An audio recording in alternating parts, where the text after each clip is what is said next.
ನಮಸ್ಕಾರ, good afternoon. ಇದು ಮಧ್ಯಾಹ್ನದ ಅಗ್ರವಾರ್ತೆ. ನಿಮ್ಮೊಂದಿಗೆ ನಾನು ಹರೀಶ್ ನಾಗರಾಜು. ಬೆಳಗ್ಗೆಯಿಂದ ಪೂಜೆಯಲ್ಲಿ ಬ್ಯುಸಿ ಇದ್ರು, ಮಾತಾಡಿರಲಿಲ್ಲ. ಫೈನಲಿ ಮಾತಾಡಿದ್ರು. ನಾನು ಪೂಜೆಯಲ್ಲಿ ಭಾಗಿಯಾಗಿದ್ದೆ. ತುಂಬಾ ಜನ ಕರೆ ಮಾಡ್ತಿದ್ರು, ಆದರೆ ಸ್ವೀಕರಿಸಲಾಗಿಲ್ಲ. ಪೂಜೆ ಬಳಿಕ ಆನಂದ್ ಸಿಂಗ್ ಅವರ ಹೇಳಿಕೆ. Breaking news.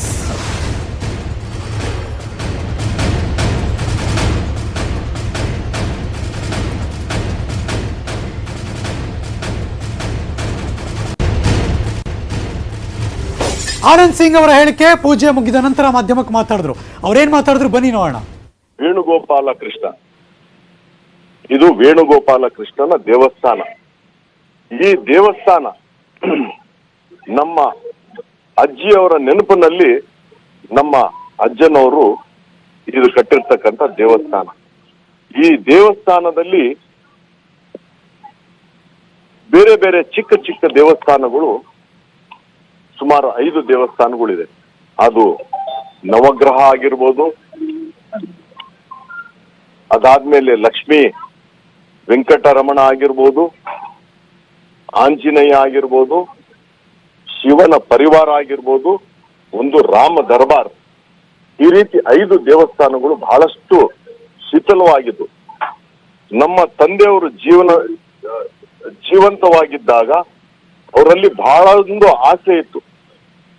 ನಮ್ಮ ತಾತನವರು ಕಟ್ಟಬೇಕಾದಾಗ ಹಣದ ಕೊರತೆಯಿಂದ ಇದಕ್ಕೆ ರಾಜಗೋಪುರ ಕಟ್ಟಿರಲಿಲ್ಲ. ನನ್ನ ತಂದೆಯವರು ಇವತ್ತು ಸ್ವರ್ಗವಾಸಿ ಆಗಿದ್ದಾರೆ.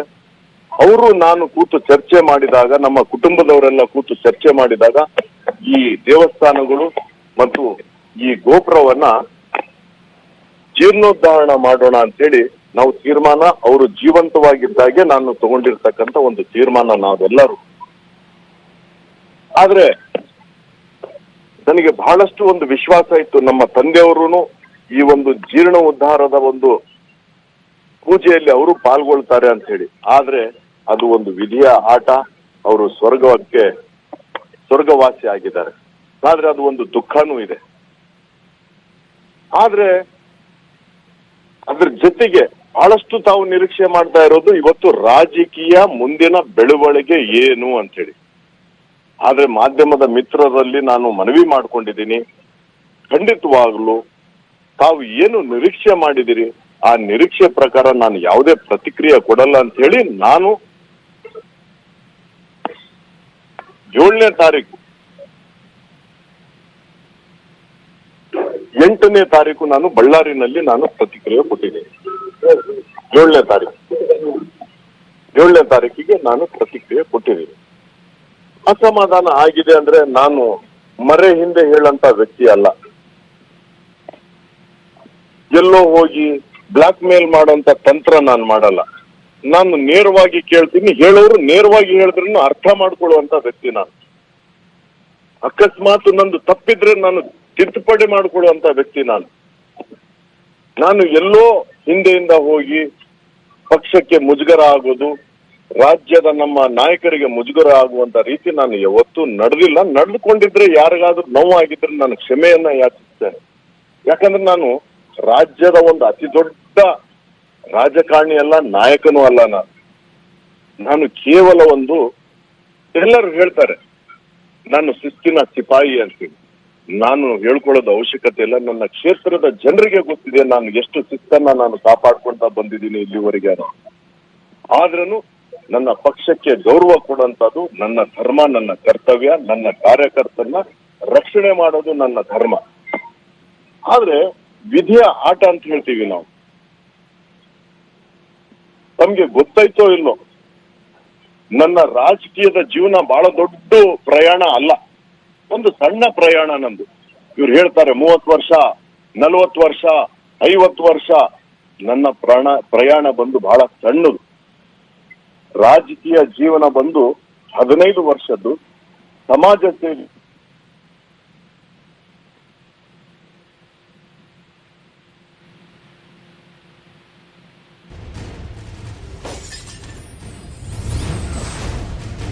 ಇದು ಆನಂದ್ ಸಿಂಗ್ ಅವರು. ಇನ್ನೂ ಏನೇನೋ ಹೇಳೋಕೆ ಹೊರಟಿದ್ದು ಅನ್ಸುತ್ತೆ, ಎಲ್ಲ ಕಟ್ಟಾಗೋಯ್ತು. ಬಟ್ ಎನಿವೆ, ಒಂದಷ್ಟು ಅವರಿಗೆ ಈ ಕ್ಷಣಕ್ಕೆ ಹೇಳಬೇಕು ಅನಿಸಿದ್ದನ್ನೆಲ್ಲ ಮಾಧ್ಯಮಗಳಿಗೆ ಜನರ ಜೊತೆ ಹಂಚ್ಕೊಳ್ಳೋಕೆ ಶುರು ಮಾಡಿದ್ರು. ಅದರಲ್ಲಿ ಕಾಳಜಿ ಇತ್ತು, ಅಭಿಮಾನ ಇತ್ತು ಪಕ್ಷದ ಮೇಲೆ. ಅಟ್ ದ ಸೇಮ್ ಟೈಮ್ ಬೇಸರ ಇತ್ತು. ಇನ್ನೂ ಕೂಡ ಯಾವ ನಿರ್ಧಾರಕ್ಕೂ ಬಂದಿಲ್ಲ ಅನ್ನೋದು ಕೂಡ ಆಪ್ಷನ್ಗಳು ಓಪನ್ ಇತ್ತು ಲೈಟ್ ಆಗಿ. ಜೊತೆಗೆ ನಾನೊಬ್ಬ ದೊಡ್ಡವನು, ನಾನಿಷ್ಟೆಲ್ಲ ಎಕ್ಸ್ಪೀರಿಯನ್ಸ್ ಇದೆ ಅನ್ನುವ ಹಮ್ಮು ಇರಲಿಲ್ಲ. ಆದರೆ ದೊಡ್ಡ ರಾಜಕಾರಣಿ ಅಲ್ಲ ಅಂತ ಹೇಳುತ್ತಾ ನಂದೊಂದು ಡಿಮ್ಯಾಂಡ್ ಇದೆ ಅಂತ ನಿನ್ನೆ ಮೊನ್ನೆಲ್ಲ ಏನು ಹೇಳಿದ್ರು ಅದನ್ನು ಕೂಡ ಈ ಕ್ಷಣಕ್ಕೆ ರೀಕಾಲ್ ಮಾಡ್ಕೋತಾ ಇದ್ದೀನಿ ನಾನು. ಇದು ಆನಂದ್ ಸಿಂಗ್ ಅವರ ಮಾತು. ಇವತ್ತು ಪೂಜೆಯಲ್ಲಿದ್ದರು. ಆ ಪೂಜೆ ನಂತರದಲ್ಲಿ ನಾನು ಯಾವತ್ತೂ ಕೂಡ ಬ್ಲ್ಯಾಕ್ ಮೇಲ್ ಮಾಡೋ ತಂತ್ರ ಮಾಡಲ್ಲ, ಪಕ್ಷಕ್ಕೆ ರಾಜಕಾರಣಿಗಳಿಗೆ ಮತ್ತೆ ಮಾತಾಡ್ತಿದ್ದಾರಂತೆ. Let's go live. ಯಾವುದೋ ಒಂದು ಆತ್ಮವಿಶ್ವಾಸ ಅನ್ನೋದಕ್ಕೆ ಓವರ್ ಕಾನ್ಫಿಡೆನ್ಸ್ ನಲ್ಲಿ ಇದೆ. ಆದ್ರೆ ನನಗೆ ಅನಿಸ್ತಾ ಇದೆ ನಾನು ಎಲ್ಲ ಕಲ್ಪನೆಯಲ್ಲಿ ಭ್ರಮೆನಲ್ಲಿ ಇದ್ದೆ ಅಂತೂ ನನಗೆ ಅನಿಸ್ತಾ ಇದೆ. ಆದ್ರೆ ನಾನು ಯಾವುದೇ ಒಂದು ಇಚ್ಛೆ ಇಟ್ಕೊಂಡು ರಾಜಕಾರಣದಲ್ಲಿ ದುಡ್ಡು ಮಾಡಬೇಕು, ಒಳ್ಳೆ ಹೊಡಿಬೇಕು, ಹಣ ಮಾಡಬೇಕು ಅನ್ನೋ ಉದ್ದೇಶದಿಂದ ನಾನು ಯಾವತ್ತೂ ಬಂದಿಲ್ಲ. ನಾನು ಈ ದೇವಸ್ಥಾನದಲ್ಲಿ ಕೂತು ಇವತ್ತು ನಿಂತು ನಾನು ಹೇಳ್ತಾ ಇರುವಂತದ್ದು, ನಾನು ಏನಾದ್ರೂ ತಪ್ಪು ಹೇಳಿದ್ರೆ ಆ ತಪ್ಪಿಗೆ ಆ ಗೋಪಾಲಕೃಷ್ಣನೇ ಶಿಕ್ಷೆ ಕೊಡ್ಲಿ ಅಂತ ಹೇಳಿನೂ ನಾನು ಇವತ್ತು ಪ್ರಮಾಣ ಮಾಡ್ತೀನಿ.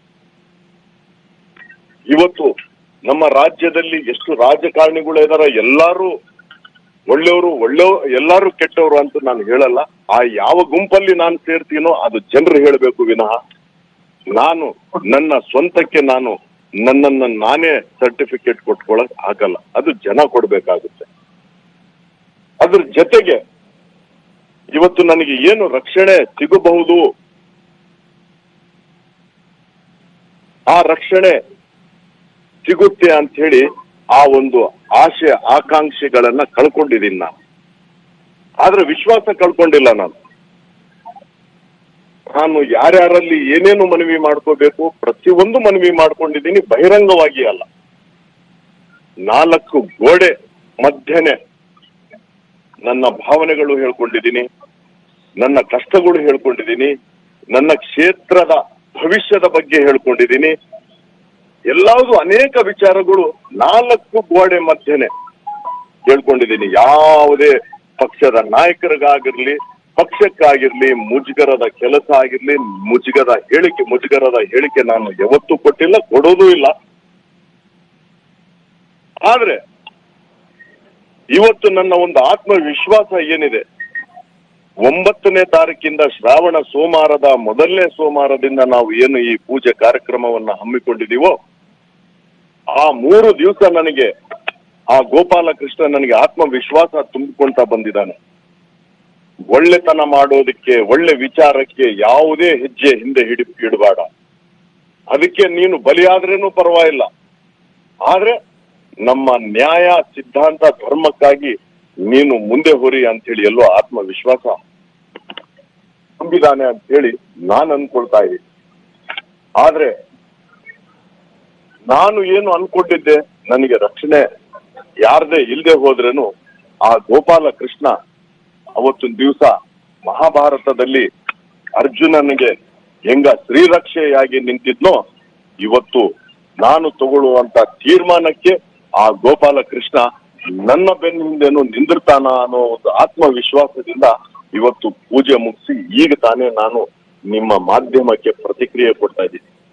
ಆದ್ರೆ ತಾವು ಬೆಳಿಗ್ಗೆ ನನ್ನ ಹಿಂಬಾಲಿಸಿದ್ರಿ, ಆದ್ರೆ ನನಗೆ ನನ್ನ ನಾಯಕರು, ನನ್ನ ಪಕ್ಷದ ಹಿರಿಯರು ಮಾಧ್ಯಮಕ್ಕೆ ಯಾವುದೇ ರೀತಿಯ ರಾಜಕೀಯದ ಬೆಳವಣಿಗೆ ಕುರಿತು ತಾವು ಪ್ರತಿಕ್ರಿಯೆ ಕೊಡಬಾರದು ಅಂತ ಹೇಳಿ ನಾನು ಈಗ್ಲೂ ಯಾವುದು ರಾಜಕೀಯ ಪ್ರತಿಕ್ರಿಯೆ ಕೊಟ್ಟಿಲ್ಲ, ನಾನು ಕೊಡೋದೂ ಇಲ್ಲ. ಆದ್ರೆ ನಾನು ಏನು ಮನವಿ ಮಾಡ್ಕೋಬೇಕು ಆ ಮನವಿಗಳನ್ನ ನಮ್ಮ ಹಿರಿಯರು, ಶ್ರೀಮಂತ ನಾಯಕ, ನಮ್ಮ ಕ್ಷೇತ್ರದ ವಿಜಯನಗರ ಜಿಲ್ಲೆಗೆ ಸೇರಿರ್ತಕ್ಕಂಥ ಆ ಭಾಗದ ತಾಲೂಕಿನ ಜನರು ಜೀವನ ಪೂರ್ತಿಯಾಗಿ ಈ ಸೂರ್ಯ ಚಂದ್ರ ಎಲ್ಲಿವರೆಗೆ ಇರ್ತಾರೋ ಅಲ್ಲಿವರೆಗೆ ಮರೆಯಲಾರದಂತ ಒಂದು ತೀರ್ಮಾನ ತಗೊಂಡಿರ್ತಕ್ಕಂಥ BS ಯಡಿಯೂರಪ್ಪ ಸಾಹೇಬರ ಜೊತೆಗೂ ನಾನು ಚರ್ಚೆ ಮಾಡಿ ನನ್ನ ಅನಿಸಿಕೆಗಳನ್ನ ನಾನು 8ನೇ ತಾರೀಕು ಹೇಳಿ ಬಂದಿದ್ದೀನಿ. ಅವ್ರ ಹತ್ರ ನಾನು ಏನು ಬೇಡಿಲ್ಲ ನಾನು, ಯಾಕಂದ್ರೆ ಅವರು ಕೇಳಿದ್ದನ್ನೆಲ್ಲ ಕೊಟ್ಟಿದ್ದಾರೆ. ಜಿಲ್ಲೆ ಕೇಳಿದೆ, ಜಿಲ್ಲಾ ಕೊಟ್ರು, ಏತ ನೀರಾವರಿ ಕೇಳಿದೆ, ಏತ ನೀರಾವರಿ ಕೊಟ್ರು. ನಾನು ಅವರೇ ಮುಖ್ಯಮಂತ್ರಿಯಾಗಿ ಮುಂದೆ ಹೊರದು ಹೋಗ್ಕೊಂಡಿದ್ರೆ ನಾನು ಮನವಿ ಮಾಡ್ಕೊಂತಿದ್ದೆ, ಈ ರೀತಿಯ ನಿರ್ಧಾರ ತಗೊಂತಾ ಇರ್ಲಿಲ್ಲ. ಯಾಕಂದ್ರೆ ಅವ್ರು ನನಗೆ ಕೊಟ್ಟಿದ್ದಾರೆ.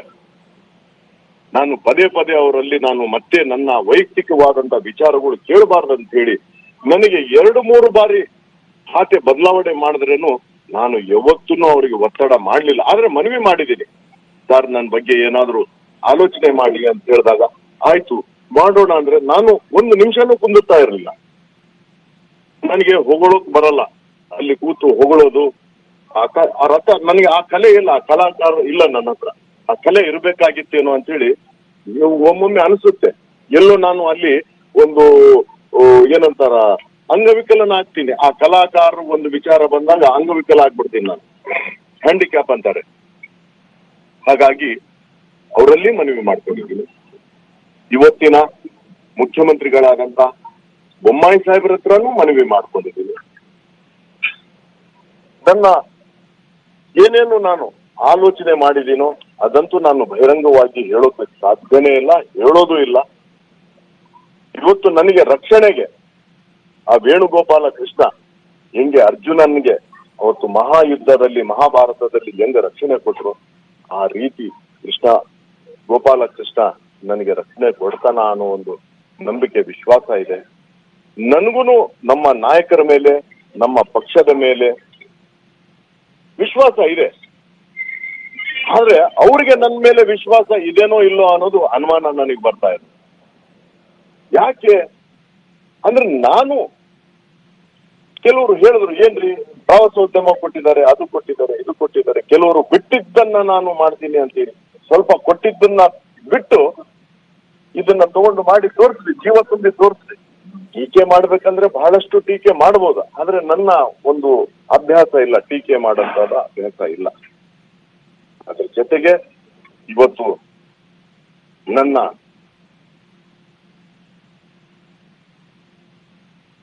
ರಾಜಕೀಯದ ಜೀವನ ಇಲ್ಲಿಂದ ಪ್ರಾರಂಭ ಆಗಿತ್ತು. ನನ್ನ ರಾಜಕೀಯದ ಜೀವನ 15 ವರ್ಷದ ಹಿಂದೆ ನಾನು 2008ರಲ್ಲಿ ನಾನು ರಾಜಕೀಯದ ಕ್ಷೇತ್ರದಲ್ಲಿ ಕಾಲಿಟ್ಟವನು. ಅದಕ್ಕಿಂತ ಮುಂಚೆ 5 ವರ್ಷ ನಾನು ಸಮಾಜ ಸೇವಕನಾಗಿದ್ದೆ. ಇವತ್ತು ನನ್ನ ರಾಜಕೀಯದ ಜೀವನ ಪ್ರಾರಂಭ ಇಲ್ಲಿಂದಾನೇ ಆಯ್ತು, ಇದೇ ದೇವಸ್ಥಾನದಿಂದ ಆಯ್ತು. ಸಚಿವನು ಇದೇ ದೇವಸ್ಥಾನ. ಯಾಕಂದ್ರೆ ಬಹಳಷ್ಟು ಉದಾಹರಣೆಗಳಿದಾವೆ, ಈಗ ಸಮಯ ಇಲ್ಲ.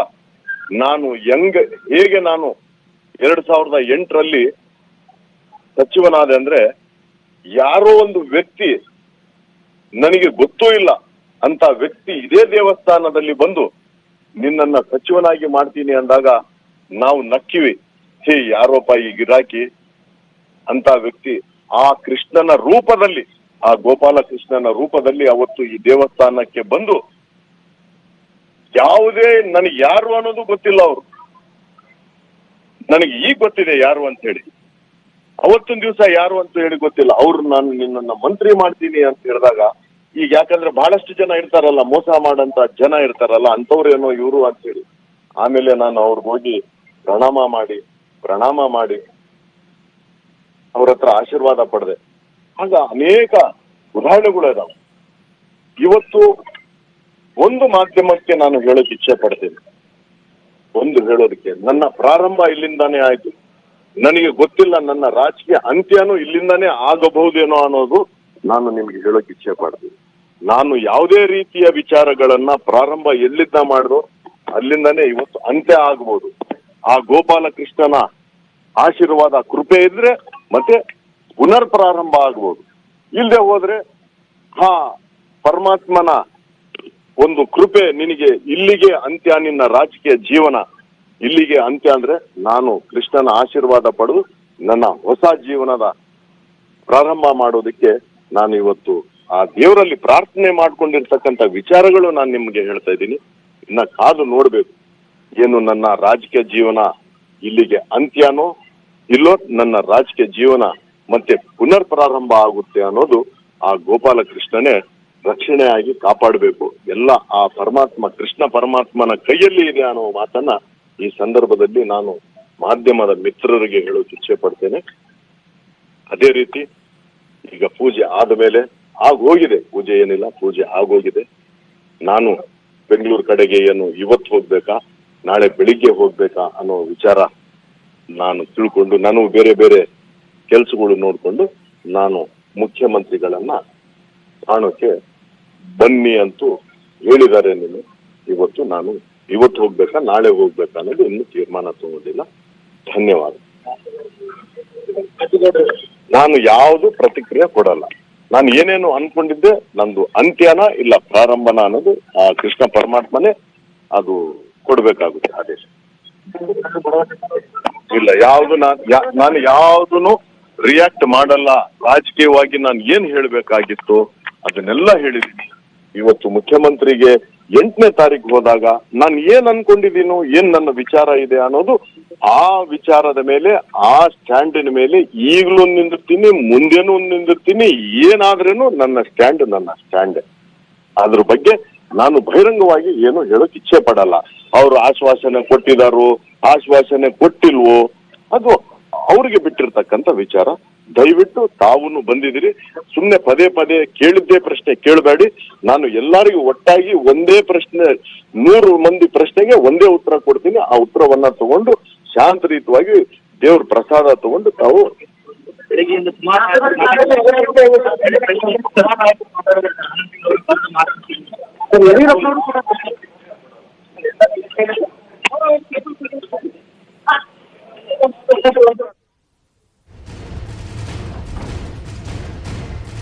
ಹದಿನೈದು ವರ್ಷದ ರಾಜಕೀಯ ಜೀವನವನ್ನ ನೆನಪಿಸ್ಕೊಂಡ್ರು.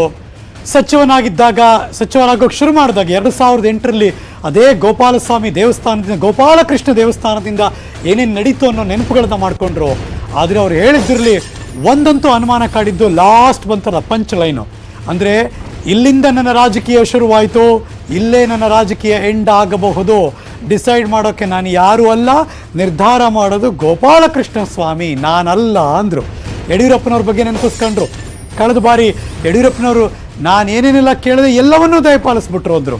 ಅದಾದ ನಂತರ ಬಸವರಾಜ ಬೊಮ್ಮಾಯಿ ಅವರ ಹತ್ರ ತಾವು ಮಾಡಿಕೊಂಡಂಥ ರಿಕ್ವೆಸ್ಟ್ಗಳನ್ನು, ವಿನಂತಿಗಳನ್ನು ಕೂಡ ಮೆನ್ಷನ್ ಮಾಡಿದ್ರು. ರಾಜಕೀಯವಾಗಿ ಏನೂ ಮಾತಾಡಲ್ಲ ಅಂದರು, ಆದರೆ ರಾಜಕೀಯ ಬಿಟ್ಟು ಹೋಗೋ ಸುಳಿವು ಕೊಟ್ಟರು. ರಾಜಕೀಯಕ್ಕೆ ಎಂಟ್ರಿ ಕೊಟ್ಟಿದ್ದನ್ನು ಮಾತಾಡಿದ್ರು.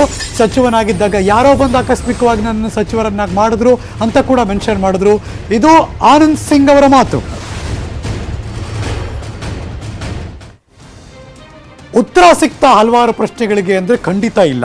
ಆದರೆ ಒಂದಷ್ಟು ತೀರ್ಮಾನಗಳಿಗೆ ಅವರು ಬಂದಿದ್ದಾರೆ ಅನ್ನುವ ... ಕ್ವಶನ್ ಮಾರ್ಕ್ ಈಗಲೂ ಇದೆ. ಅಫ್ಕೋರ್ಸ್ ಅದಕ್ಕೆ ಅವರು ಖಡಕ್ಕಾಗಿ ಪೊಲೀಸ್ ಸ್ಟಾಪ್ ಆಗ್ತಾರಾ, ಕಾಮಾಕ್ ಮುಂದಕ್ಕೆ ಹೋಗ್ತಾರಾ, ಅಥವಾ ಅಳಿಸ್ಬಿಟ್ಟು ಹೊಸದನ್ನು ಬರೀತಾರಾ, ಇದೀಗಿರುವಂಥ ದೊಡ್ಡ ಪ್ರಶ್ನೆ. ಬೆಂಗಳೂರಿಗೆ ಬಂದ ಮೇಲೆ ಇಲ್ಲಿ ಆಗುವಂಥ ಬೆಳವಣಿಗೆ ಮೂಲಕ ಅವೆಲ್ಲವೂ ಕೂಡ ಗೊತ್ತಾಗುತ್ತೆ. ಅದ್ರ ಬಗ್ಗೆ ಮುಂದೆ ನ್ಯೂಸ್ ಕೊಡ್ತೀನಿ. ಒಂದು ಚಿಕ್ಕ ಬ್ರೇಕ್ ಆದಮೇಲೆ ಎಲ್ಲೂ ಹೋಗದೆ ಕಾಯ್ತಾ ಇದೆ.